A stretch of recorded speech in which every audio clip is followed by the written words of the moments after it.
Welcome to the first WisPolitics in D.C. event of 2024. We are glad you are here and ready and excited for a good morning program. Sorry y'all get my best side. To kick off, I will thank our event series before I forget them. Michael Best and Michael Best Strategies, WPS Health Solutions, Excel Energy, Marquette University, and the Les Aspen Center for Government. I know I saw some of them here. Yay, we got some Marquette students back here. Woohoo! And the University of Wisconsin-Madison. Oh, Marquette, they put you to shame. They put you to shame. But they did have UW Day this week here at the Capitol. And we also appreciate the Wisconsin Alumni Association for being an event series partner. Try harder next time, Marquette. Sorry, guys. So welcome. March Madness is here. This is amazing. I'm not just talking about Caitlin Clark and the NCAA tournament. Although women's games being more popular than men's this year and ticket sales being even more expensive, well, as a woman who spent a lot of time playing soccer in an all-boys soccer league, March Madness is awesome for another madness, right? Like, this is amazing. But there's probably no place more maddening than Washington, D.C. Am I right? And the epicenter is probably right here on Capitol Hill. So with that, no, I'm just kidding.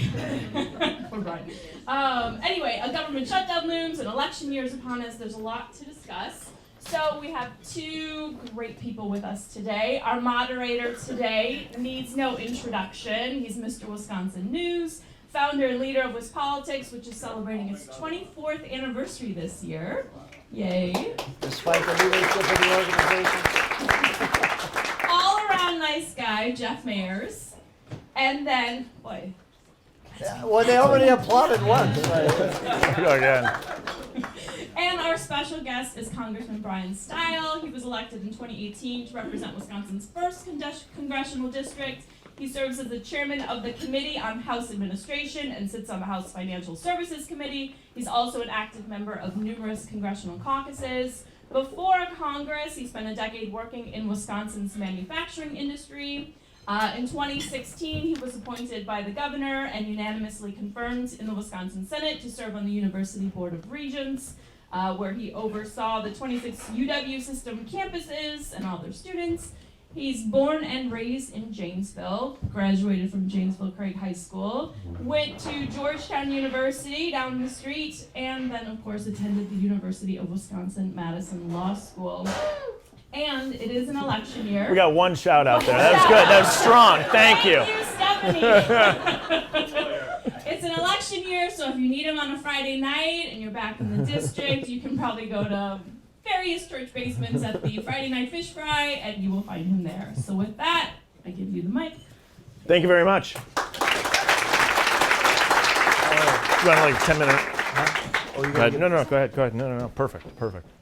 I'm going to give you the mic because we only have one mic, but I'm going to let you have it. But first, I just want to start off and thank everybody for coming here. This is a historic place. It's on the Senate side, so getting a House member over here is always a little tricky because they have to find their way on this side of the Capitol. But anyway, so thanks to all of you for coming. Thanks to all the sponsors. Thanks to the staff here. Really great at the Monaco. And if you're ever looking for a great lunch or a great dinner in historic surroundings, make sure you come here. Our next DC event is going to be on May 22nd at the American Association of Universities office over by the National Press Club on New York Avenue, and it's also a great space, a new space. But we're going to have Ken Goldstein. Ken used to be at UW-Madison, various other colleges. He's now at AAU. He does polling for them. He's a consultant with ABC, and he does a private label Wisconsin polling. So I invite you to sign up for that at the right time. Now, on to this program. We go for about an hour. I ask questions, and then we take questions from all of you. So, well, first off, I want to start with this really tough, the toughest thing, the news of the day, really. And it's, which team are you picking to go further in your bracket? I think we have to start there. So Wisconsin is peaking at the right time, and the game against Illinois was really good. We lost, but that showed you that Wisconsin can play to the end. So I think Wisconsin's got a great opportunity here. Marquette, I think the Big East got hosed by the selection committee with only 3 teams. I think the Big East is probably the strongest conference, and so I think UConn will probably prevail in this. Although that's now the popular pick, which is kind of lame to say, but I think the Big East is that strong. Okay. All right, just hold on to the mic now. Okay, so news of the day, the real news of the day is that there's a bipartisan budget agreement. And it's only 6 months late, but what the heck.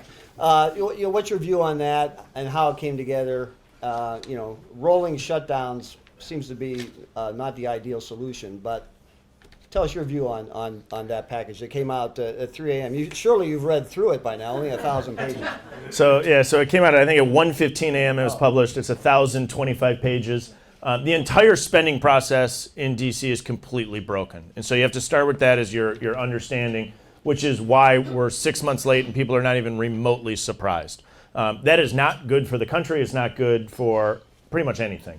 In this bill, the positive is it continues with the agreement that was struck when we did the debt ceiling between conservatives in the House. We got through with the administration to actually reduce total spending, non-defense, non-veteran spending, reduce year over year. That hasn't been done in over a decade. That's a major step forward. There's other good things in this bill. So we completely defund UNRWA, which was involved in the Hamas attack against Israel. And so there's positive things in this bill. I'm still going through it. The idea that we threaten shutdowns is wildly unproductive. Nobody wins on that. And if you're a fiscal conservative like myself, you don't actually save money when you shut the federal government down. There's an underlying law that everybody gets back pay. So effectively what you're doing is you're telling people to go home, not get paid in the short term, be paid on the back end, and so the net result is often a paid vacation and no work gets done. So it's absolutely insane to go down that route. At the same time, we have people that just want to continually spend money, and I think it's a key driver of the inflationary environment that Americans find themselves under. I'd love to see us totally rewrite the spending process, but the good news is it looks like by the end of the week we're going to be able to A, prevent a shutdown, and B, fund the government, again, as you noted, from what was due 6 months ago. And then we'll be on to the fight for fiscal year 25. Okay, what you're saying is there is a better way. Well, then what is the better way? Well, you'll get. I'll try not to get way in the weeds and put everybody to sleep who may have not had coffee yet. But I'll give you 2 examples. I think this is where Wisconsin actually does it quite well. I mean, Wisconsin does a biennial budget. People that are knowledgeable in the Wisconsin budgeting process, probably more so in this room than almost any room I get to speak in. Slowing this thing down, doing it every 2 years, I think would serve us really well. It would allow a lot of our agencies to do a lot stronger long-term planning, in particular our Department of Defense, where procurement process are by definition longer than 1 year. I think the other thing that we should look at is we should just remove this idea that we're shutting the government down. So Wisconsin has effectively an automatic continuing resolution. That'd be kind of like the DC talk for this, which means you just go on autopilot at last year's levels. That is not a good system, but it is a better system than kind of this continual threat of shutdown. Because at the end of the day, the threat of the shutdown seems to always lead where we spend more money, right? So it's both people put a gun to each other's head, say, if I don't get my program funded at this level, I'll shut it down. You'd say the same, and at the end of the day, it's a game of chicken. But at the end of the day, instead of actually figuring out which program is better, we fund both of them. And then that's baked in, and then we fund both of them with an inflationary increase next year. And so I think we could look at just those 2 things from Wisconsin. That'd be a step in the right direction. If you really want to nerd out with me, I have a list of like 20. No, I think we've heard enough. Anyway. What's this say about your new speaker? You started off the session, in McCarthy's camp, you're chair of a committee, and then all this chaos, and then here comes Mike Johnson. What does this say though about Mike Johnson, his operating style, how he's doing? I think he's doing a good job. He came in as coach in the 3rd quarter. We have a couple people that are injured on the team, and we have no backup folks to bring in. And so this is just going to be a narrow team. We have effectively now, by the end of the day tomorrow, when Ken Buck resigns, we functionally have a 1-seat majority. Right. And so getting anything done is really difficult. And that's just going to be the nature of the beast. People have strong ideas and strong opinions.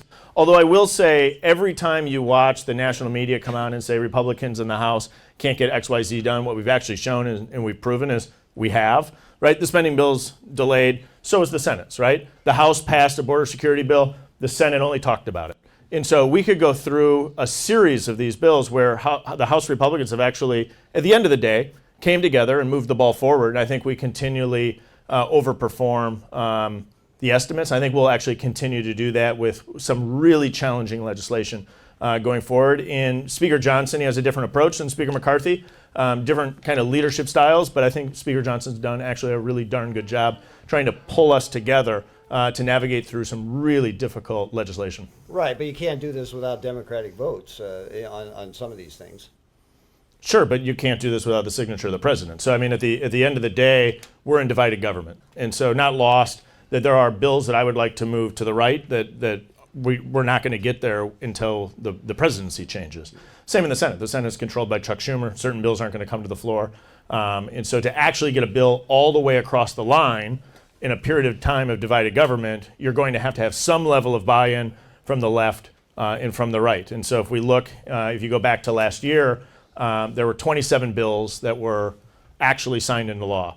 Of those 27, it's the least in a huge period of time. One of those 27 is mine. So Amy Klobuchar, who actually was with that's where last you night. applaud everybody. Yeah, that was overwhelming. What is that bill? It's a small piece of legislation that makes effective changes at the FEC. So in Committee on House Administration, we oversee federal election law. And so we made adjustments on reporting requirements of the FEC. It is not a world-changing piece of legislation, that's but true. It got passed. But it got passed and got signed into law. And so out of the 27 bills that got signed into law, we navigated through a really challenging environment to figure out how do you navigate this through the House, how do you navigate this through a Senate that's been probably one of the least productive Senates that we've seen in a long time. And we got the buy-in by the administration and got signed into law. And so, you know, if you're in the weeds, that's never going to make it into a newspaper in Wisconsin or anywhere else, but because it's deep and in the weeds. But that's actually, as people in this room know, that's where a lot of the things get done. All right, so hanging out there now, there's always something hanging out there, but there's aid to Israel, aid to Ukraine, aid to Taiwan. The Ukraine situation seems to be at a pivot point. We know what's going on in the Mideast. Where are you on that, and what do you think is going to happen? So the defense supplemental that's being discussed, I'm not sure exactly how it comes forward in the House and what that package looks like. I think that as we get through, I'm going to call it this Friday for the appropriations. So let's make that assumption that passes and the appropriations process is now complete. On the other side of that, I think that's where those negotiations will begin. I think there's an understanding of making sure that we're standing with our allies, in particular Israel, that they have the funding that they need. I look at Taiwan, who's under threat from China, and Ukraine, who's fighting for their liberty against an unjust invasion from Russia. I think some of the conversation that's being had as it relates to how we pay for this, we should, in building up in the conversation, I've had a number of meetings and conversations on this. It shouldn't be lost that Russia's central bank has $300 billion between Europe and the United States. Rough math, 100 billion of that is being held in US banks, 200 billion of that is being held in European banks. And so in a sense, Russia could fund the weapons that are being utilized to remove Russian equipment. I don't think that's a terrible idea. I think it's something that should be more further explored. Currently, we've been looking at the interest off of that. And so I think that this is going to become a really robust conversation as to how do we fund it and exactly what levels of support, in particular as it relates to weapons that are built in the United States, do we provide. I think sometimes it's lost in the broader dialogue that this isn't just U.S. cash going over to these countries. There's good reasons not to do that. This is often funding from the United States government as well as our allies that are being utilized to purchase U.S. weapons. Those U.S. weapons are then being transferred to our allies for them to be able to defend themselves.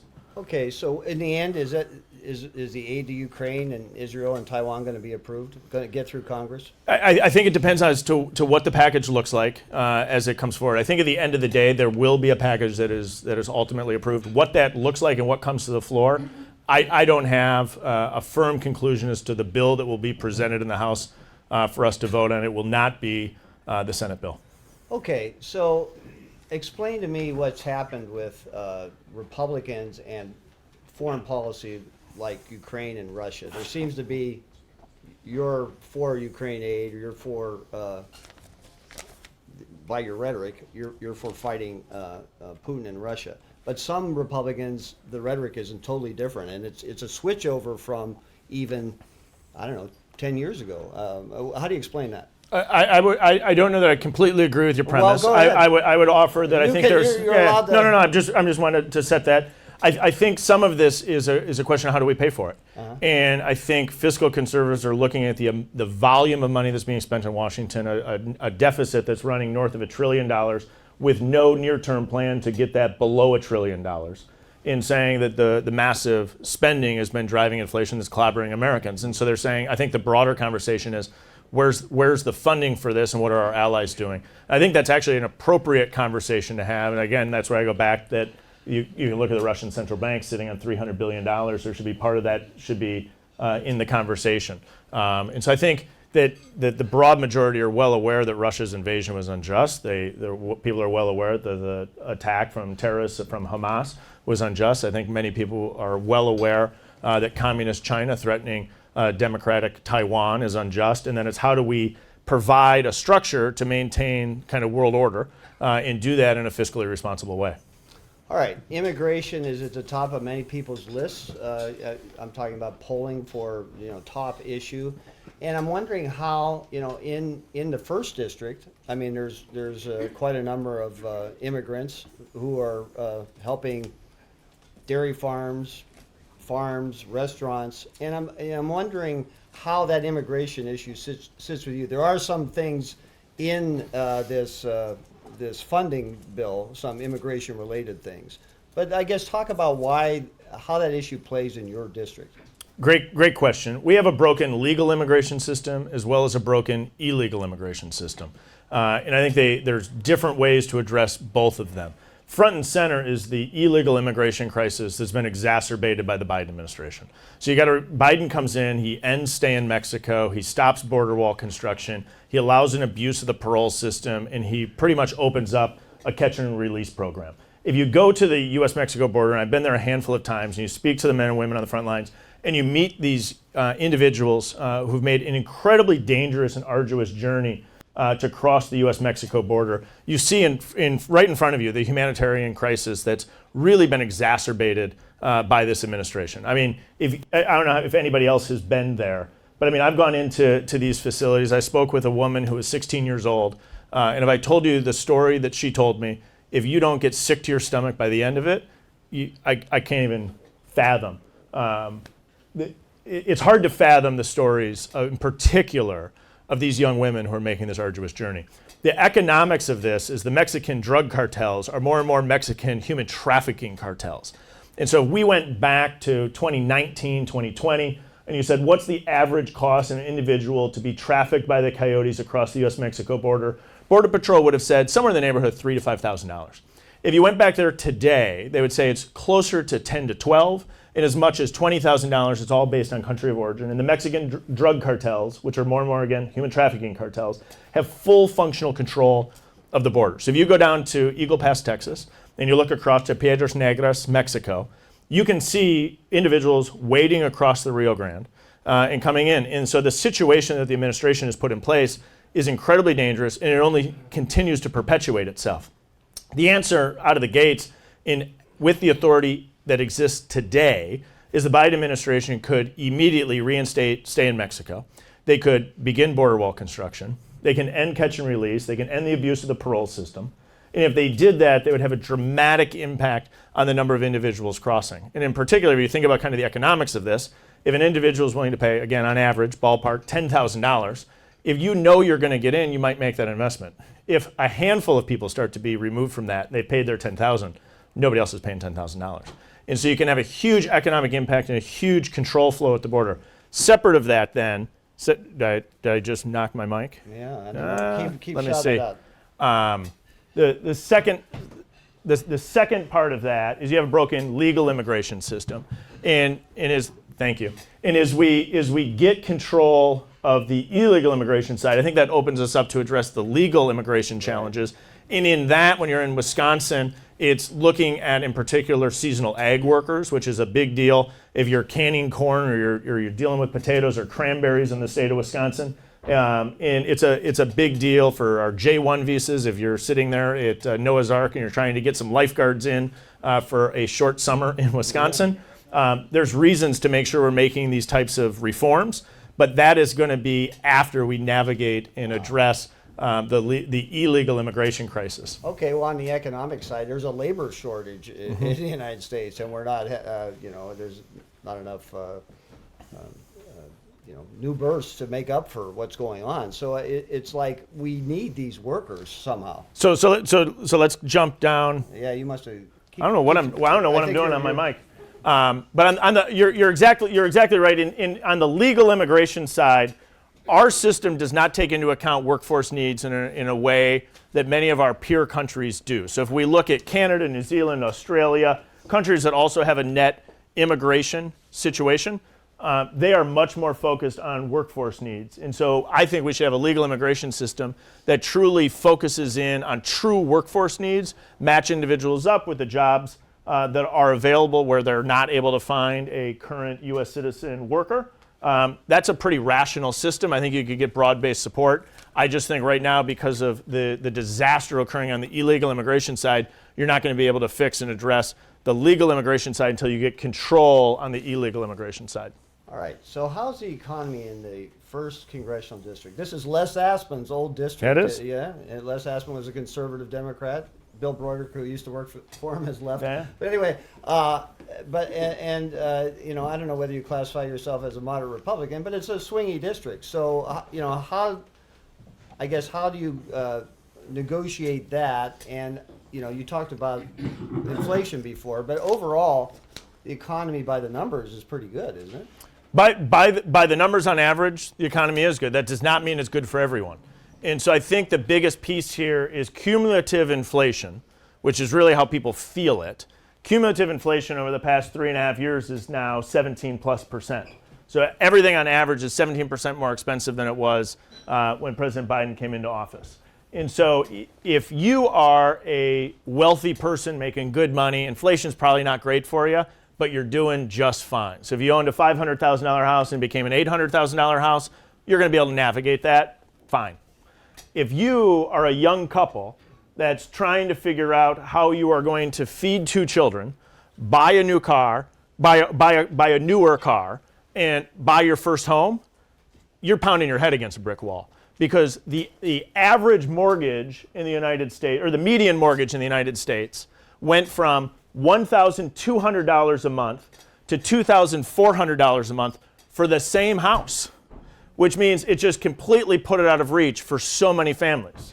And so if you're at the end of your life and you're selling your home, you got to sell a home that dramatically increased in value. If you're at the start of your life, right, you're at the start of creating a new family, food prices are up 25% over the past 3 years. Your mortgage for the same home just doubled. Car prices are not only up because we have massive regulations coming in from this administration, car prices are also up because the overwhelming majority of people get a car loan. If you go get a car loan today, you'll notice it's a lot more expensive than a car loan was just 4 years ago. And so many people are looking and saying, my wages aren't even kind of keeping up with inflation. But when you look at average numbers, it doesn't look as bad because inflation impacts people so differently. So if you're an individual with a 401k and you got a lot of assets, that inflated along. It's probably not great for you, but you're doing fine. But if you are somebody that doesn't have a massive 401k, you're busting your tail at your job every day. Your wages went up a little, but they didn't go up nearly as much. And so as we look at the 1st District, the good news is that jobs are reasonably plentiful. There are a lot of job opportunities that are there. That wasn't true if we went back 10 to 12 years ago on the backside of the Great Recession. The bad news is a lot of people are still really struggling to afford the things that their families need. All right, so my union friends tell me you're a Davis-Bacon Republican. What's that mean in the 1st Congressional District? So Davis-Bacon is a kind of a nuanced law that deals with how the federal government makes payments for labor in federal government contracts. And what it's saying to me is you look at this, that once the federal government is building something, we're functionally outside of the private sector. And so if you're in the private sector and you wanted to put a new roof on your house, and you wanted to go through a large bidding process, right, which would be the most economically efficient if we don't worry about transaction costs, what you would do is you put it out for bid for probably 5 or 6 roofers. You wouldn't do this for your own home, but bear with. you put it out for bid for 5 or 6 roofers, you'd open the bids all at the exact same time, and how many people for your own home would simply take the lowest cost bid? I see like 2 hands.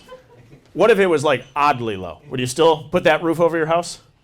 Probably not, right? So you'd look and you'd balance kind of reputation, you'd balance work product, you'd look at other factors other than just price is a major factor, but you wouldn't look at that unilaterally. And so in the federal government side, to avoid corruption for all sorts of obvious reasons, we have a bidding system where the low cost wins.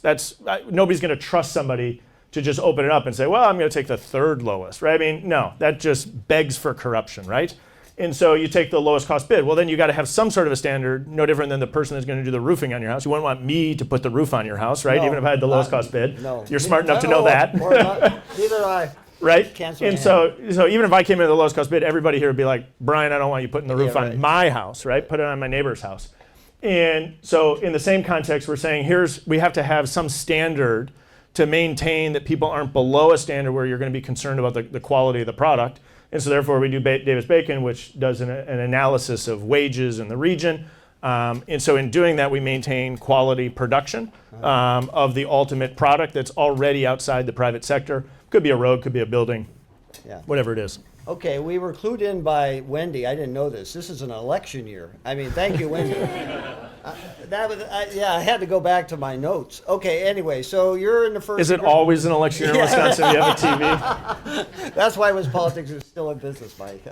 We love elections. Anyway, so you got. You're in the first CD, which is, I think technically a swing district, although Democrats have had trouble finding an opponent. But they've been trying to soften you up with about.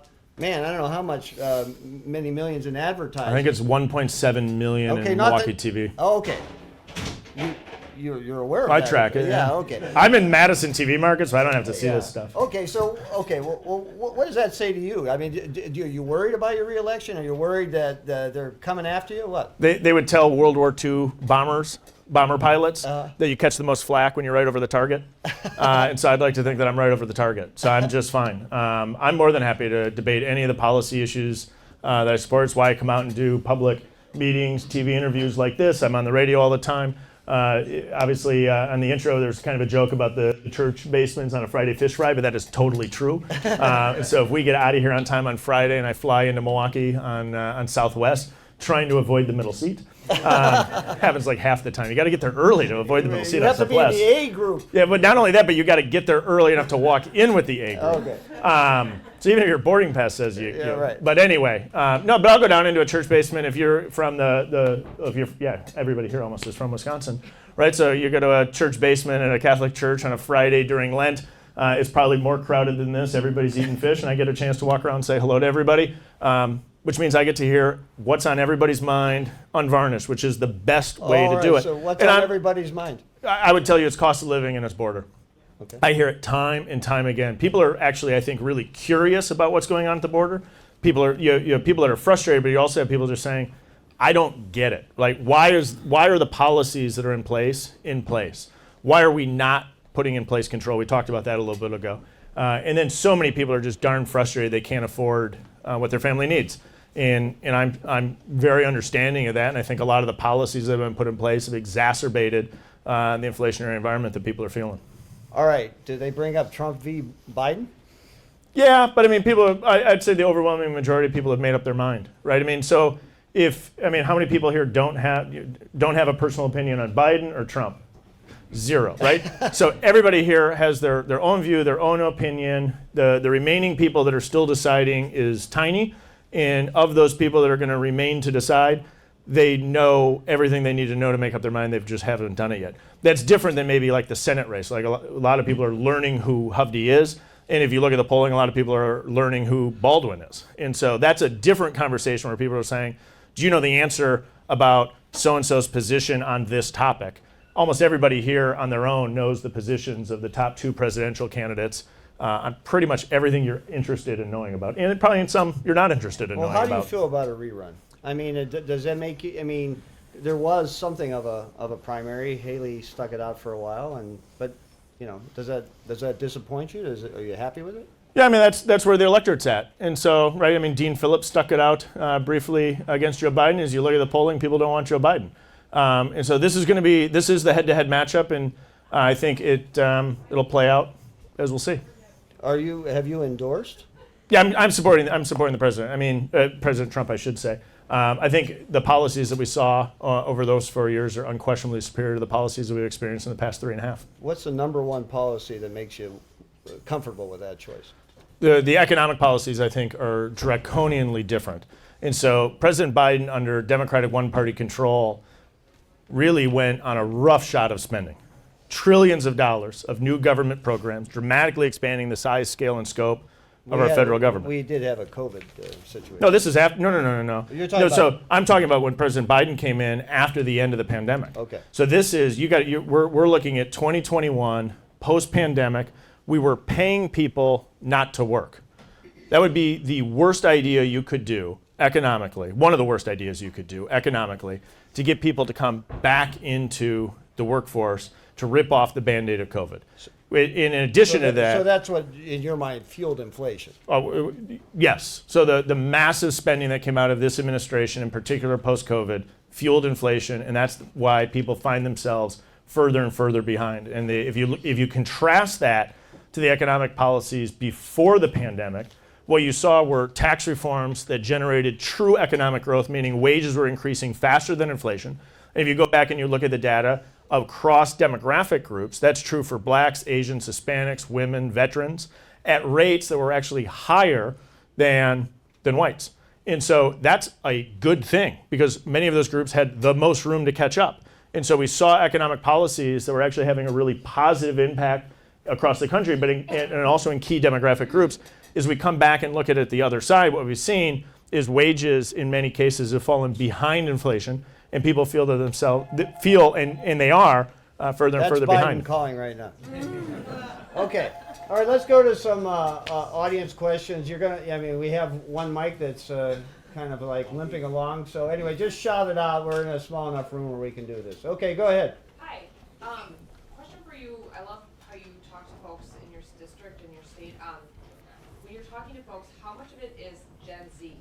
And I'm curious, what are you hearing from them around like what's giving them grief outside of the economic situation? Because I think the nuances of what they're feeling and mentally and like with their wallets is different than like what a person like a millennial or a boomer is. So again, just curious what you think their challenges are, and then what do you think are those solves for them, because they're obviously the future, drivers of our country. Great question. As a millennial, I'll answer what Gen Z is. No. So I look at there's a huge cohort. You catch about most of Gen Z, but not everybody. Yeah. But the impact of schools being closed, I think, is one of the worst public policy decisions we have seen in the United States of America in generations. And the long-term implications of this, I don't even think are fully understood today, but they're very real.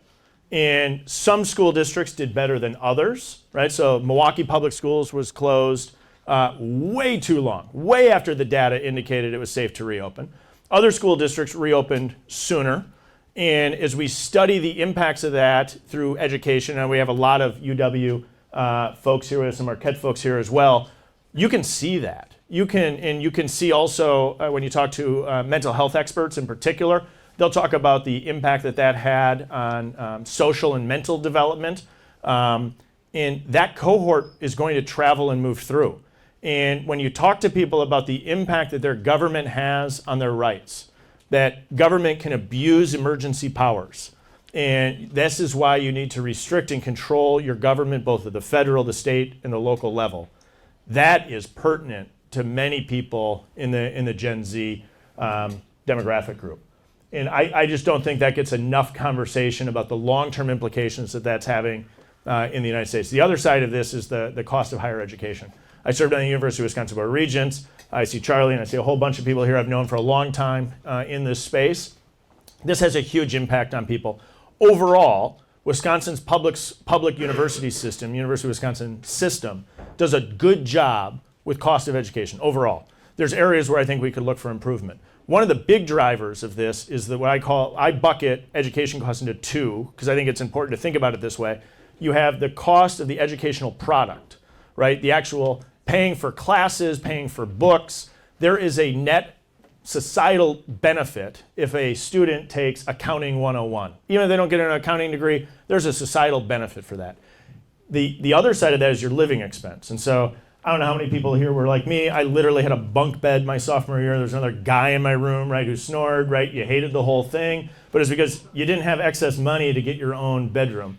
You go downtown Madison, you look at some of the student housing, right? And you're like, a hot tub, right? Yeah, everybody's got their own room, these sky reses. Good for you if mom and dad are paying for it. Not good for society, right, if you're taking out a loan to subsidize your quality of living. And if you think about just everybody here, every student in this room probably has a really expensive smartphone, call it $1,000, right? And you think about what you're paying for that per month. And we look at that, and if you go back to my generation, right? Maybe you got a flip phone somewhere along the way in college, which actually is my experience.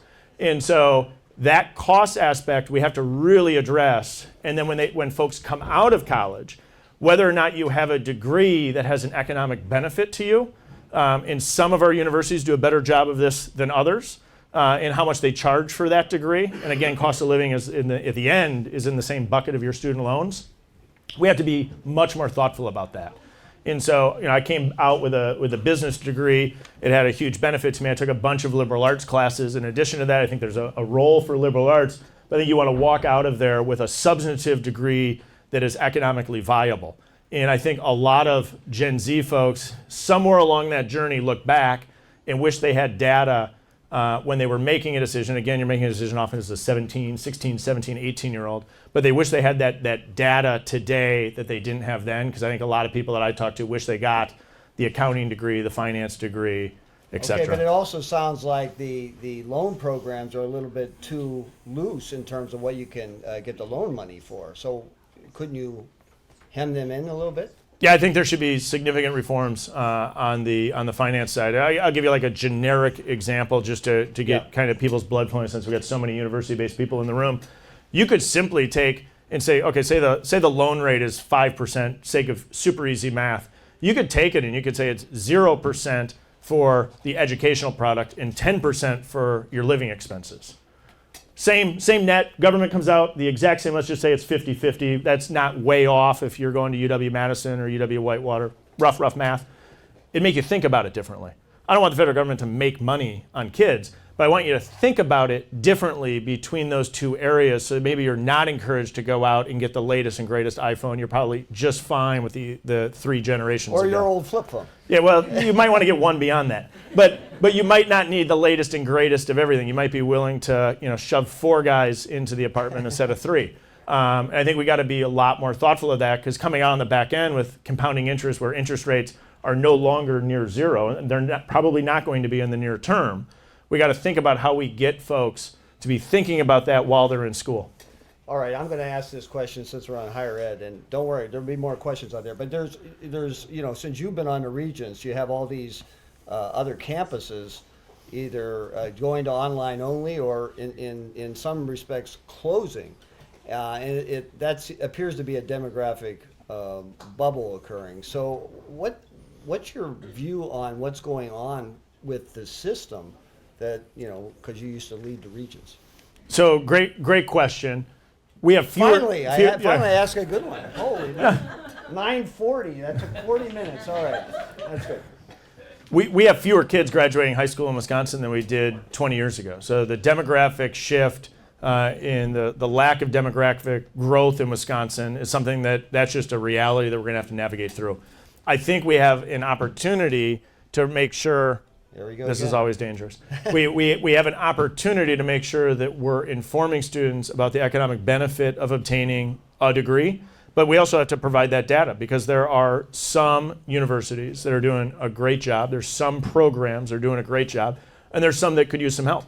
And connecting that, and connecting the educational product with the workforce need is essential. So, we have an unlimited, I keep going back to accountants because it just sounds like a boring degree. I did accounting. And there's a massive need for it, right? So if we get a student into an accounting program at, say, UW Whitewater, and they're paying tuition below $10,000 a year, that is actually a really good ROI investment if you want to go into accounting.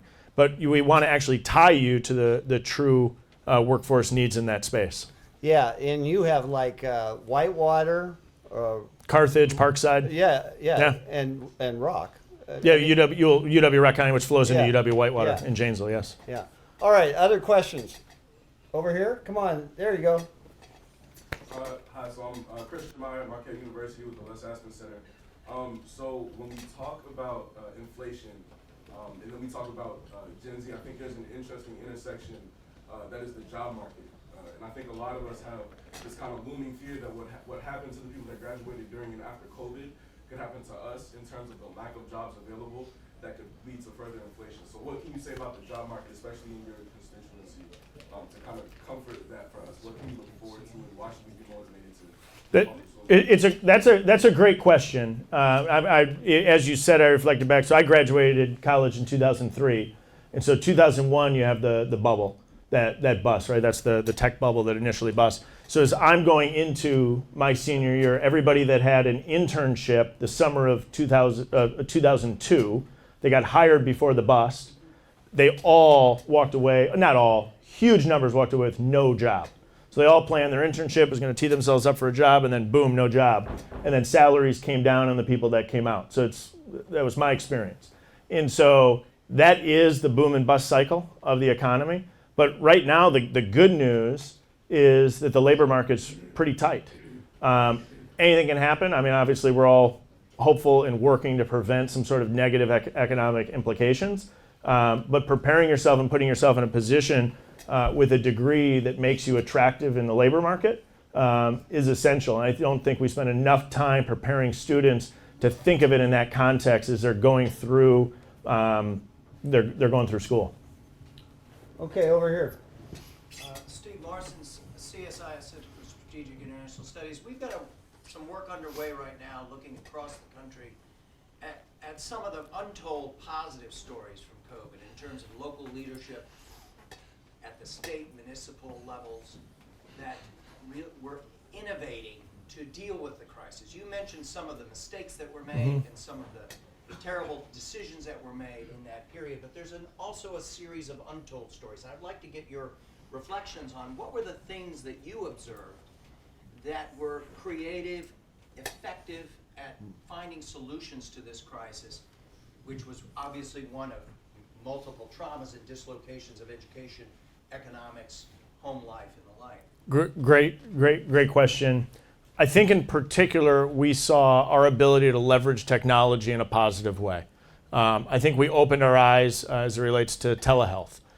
Do you need to drive an hour through northern Wisconsin to see your doctor, or are you able to jump online and talk to them directly? It forced almost everybody here to become proficient in using Zoom and other online speaking tools. And if we would have said Zoom 5 years ago, nobody knew what you were talking about. And many people, if you wanted to set up a quick meeting with somebody, you'd say, the person on the other end is never going to be able to navigate this program. It's not worth trying to explain it, right?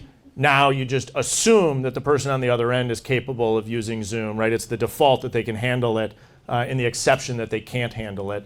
And it's in many ways on the business side, it's made things also a lot more efficient.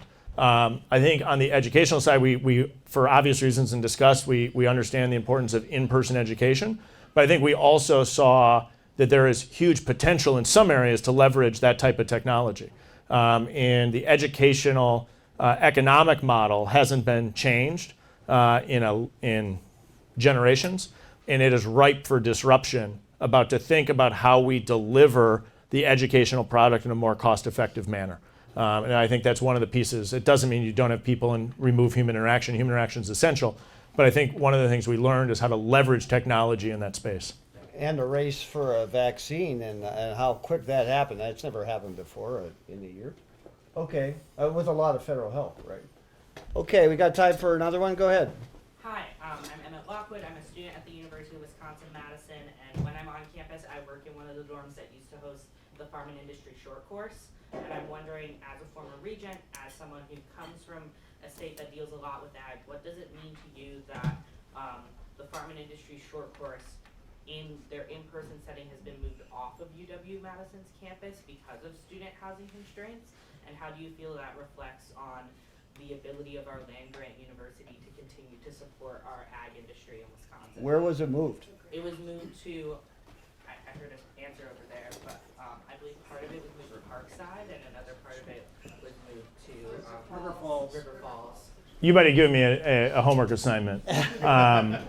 I would have to look into that to get myself all the way up to speed as to the background of the decision. If I just jumped out at 50,000 feet at the system level, the benefit of having a system is you can figure out where programs should be, and you can prevent massive duplication. There's a reason we have one law school, we don't have 30, right? We have one dental right? I mean, there's reasons for this. You can create efficiencies, and so I just want to go back and look at the data. I don't know why that decision was made, but the key is that these kinds of programs are available. We just don't want duplication where it's unnecessary costs. But I think I there's got a an homework article assignment. in the alumni magazine. So I know where to go for my homework assignment now. I'll hand that to you later. Okay, let's wrap this up. You know, you had a colleague, Mike Gallagher, who's been at some of these events. Say enough's enough. He's leaving Congress. How did that strike you, and how'd that make? What's that make you think about your future in Congress? He'll be missed. He was a smart, thoughtful legislator that was actually willing to dig into the weeds, and so he and others like him who are departing will be missed. I mean, if you have a TV, you know how messed up this place is right now, and so I leave my friends and family. Right, I jump on a plane. I come to D.C. You want to pound your head in a brick wall half the time you're here. Here's one right here. Yeah. Half the time, luckily. And then you get back and you go home and you say to yourself, what the heck are we doing? And I reflect on that. I'll give you just a brief story on it, because if you go back to the very beginning of the pandemic, remember, people are like wearing saran wrap, nothing makes sense. And I came into the Milwaukee airport again. I'll fly Southwest. And if you're familiar with the Milwaukee airport, you kind of come up these stairs, you come into this main huge hall room. There was 0 people there. I mean, you could shoot a cannon through the place, you wouldn't have hit anybody. And I come in and I'm hustling to my flight, but there's nobody there, so you can be like 20 minutes before your flight. And in front of me is 4 or 5 people facing the other way with signs. I'm like, this is crazy. What are they doing? And so I walked up and kind of looking up at their signs and said, how do you guys know each other? And they said, well, we don't. And I said, well, what are you doing here if you don't know each other? And I said, well, we just met. We're here to welcome back our respective sons and daughters from basic training in the United States Army. And it was 3 individuals. One was from Kenosha, one was from Waukesha, and one was from north of Milwaukee. And I said, well, how soon are they going to be here? And I got a chance to meet them, and I love talking to young people that have signed up to serve our country in uniform. And if you're like me, you think we need more people of high integrity, high work ethic, willing to join our military service. And so I always ask, what made you want to sign up? And I can tell you, every single person I've ever asked doesn't say it's because we used to be a great country, we had great freedoms and liberties. It's we are the greatest country in the world. We have freedoms and liberties that people around this globe are jealous of. And we have to work to protect and maintain those. And when you have young people standing up to protect those freedoms and liberties for ourselves and for future generations, you recognize that although sometimes you look at the mess in D.C. and it's a mess, and you want to pound your head against a brick wall, that this is the greatest country in the world, and we're all blessed to call it home. All right, so that would be a good speech to end on, but I have another question. So, I mean, this leads, if there is life after Congress, well, there's always, running for a state office, statewide office. Since I've been here, at least 10 people have said, well, you have to ask the congressman if he's going to run for governor someday. So, here we go. Now, I like the job that I have now. I'm focused in on the job. There's a ton of work to do. There's going to be a ton of work to do on the backside of the election. I don't wake up every morning thinking about what's next. I'm focused in on this, and this is like an 80-hour-a-week job in and of itself. And so we have a ton of stuff to accomplish in the next 6 months between the 2025 fiscal bills. We have FISA, we have the Farm Bill, we have the FAA reauthorization. We have the defense supplemental that's coming before us. And so who knows what the future brings. I loved actually working in the private sector. it was way more sane. And so who knows what the future And holds. you didn't have to do stuff like this. But I thank you very much, Congressman Bryan Steil.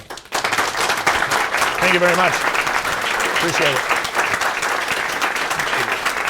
And thanks to Wendy, our new PhD at GW. Thanks to all of our sponsors. Thanks to all of you. And go Marquette and go Wisconsin. All right, see y'all.